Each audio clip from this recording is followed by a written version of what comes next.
Welcome to the channel. Today I will guide you through how to add or change your display name in the Truth Social app.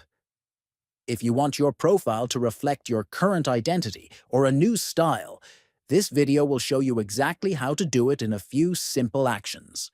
First, open the Truth Social app on your phone. Once the app is open, tap on the profile icon located at the top left. Next, click on the profile option to access your personal details. Once you are on the profile page, look for the Edit Profile button and tap on it.